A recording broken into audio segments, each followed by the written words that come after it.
बिस्मिल्लाहिर्रहमानिर्रहीम अस्सलामुअलैकुम everyone. I hope आप सब खैरियत से होंगे। मैं हूं शुएब अम्बालवी, आप देख रहे हैं शुएब अम्बालवी फूड सीक्रेट्स। तो शुरू करते हैं आज की वीडियो। आज की रेसिपी हमारी नमकीन गोश्त की बहुत ही मज़ेदार बनती है और जल्दी से तैयार हो जाती है। ये बिना ऑयल के ये तैयार होती है। तो स्टार्ट करते हैं आज की रेसिपी। एक खूबसूरत सी कढ़ाई लेंगे जिसके अंदर हम 1 किलो गोश्त ऐड कर देंगे। गोश्त को जो है हमने अच्छे से वॉश कर लिया था। फ्लेम को मीडियम पर रखेंगे। सबसे पहले इसके अंदर हम मसाले ऐड करेंगे। आधा चम्मच इसके अंदर हम नमक का ऐड कर देंगे। नमक आप अपने टेस्ट के हिसाब से ऐड कर सकते हैं। आधा चम्मच पिसा हुआ धनिया पाउडर ऐड करेंगे। वीडियो आपने एंड तक देखनी है, कोई भी स्टेप आपने मिस नहीं करना है। आधा चम्मच इसके अंदर गरम मसाले का ऐड कर देंगे और आधा चम्मच हल्दी पाउडर का ऐड करेंगे।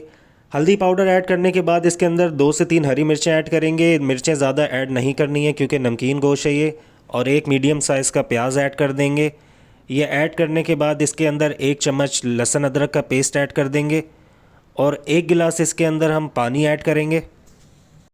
पानी ऐड करने के बाद इसको पकाना नहीं है, जस्ट इसको थोड़ा सा मिक्स करेंगे। देन इसके बाद इसको हम कवर कर देंगे लो टू मीडियम फ्लेम के ऊपर 20 मिनट के लिए, ताकि गोश्त जो है अच्छे से गल जाए। अगर आप इस रेसिपी को प्रेशर कुकर में बनाना चाहते हैं तो बना सकते हैं, कोई टेंशन वाली बात नहीं है। तो 20 मिनट बाद इसका ढक्कन हटाएंगे और गोश्त को चेक कर लेंगे कि गल चुका है या नहीं। और एक और अहम बात, जो मेरे चैनल पर न्यू है वो चैनल को ज़रूर सब्सक्राइब कर लें। तो गोश्त को चेक कर लेंगे।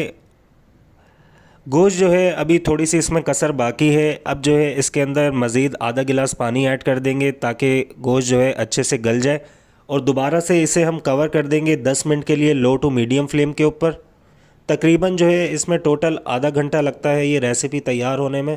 बहुत ही जल्दी तैयार हो जाती है ये रेसिपी। तो 10 मिनट बाद इसका ढक्कन हटाएंगे और अब हम गोश्त चेक कर लेंगे अच्छे से गल चुका है या नहीं। जब भी आप ये रेसिपी बनाएं तो इसमें रूखा गोश्त ज़्यादा ऐड नहीं कीजिएगा, हड्डी वाला गोश्त भी ऐड कीजिएगा। ये ऐड करने से इस रेसिपी का टेस्ट और भी मज़ेदार हो जाता है। तो गोश्त अल्हम्दुलिल्लाह अच्छे से गल चुका है। फ्लेम को अब ऑफ़ कर देंगे, थोड़ा सा इसे हम मिक्स कर लेंगे। अल्हम्दुलिल्लाह रेसिपी तैयार हो चुकी है। खूबसूरत से बर्तन के अंदर निकालेंगे। दैन इसके बाद इसको हम सर्व करेंगे। कुर्बानी का गोश्त है ये, इसलिए जल्दी गल जाता है। अगर आप बाहर से ये गोश्त लाएं और ये रेसिपी तैयार करें तो इसे मीडियम टू लो फ्लेम के ऊपर कवर कीजिएगा। तो ये थी नमकीन गोश्त की रेसिपी जो मैंने आपके साथ शेयर की है। वीडियो अच्छी लगी हो तो लाइक शेयर कमेंट ज़रूर कीजिएगा और जो मेरे चैनल पे न्यू हैं वो चैनल को जल्दी से सब्सक्राइब कर लें। मिलते हैं अगली नई वीडियो में। अपना ख्याल रखिएगा, दुआओं में याद रखिएगा। अल्लाह हाफिज़।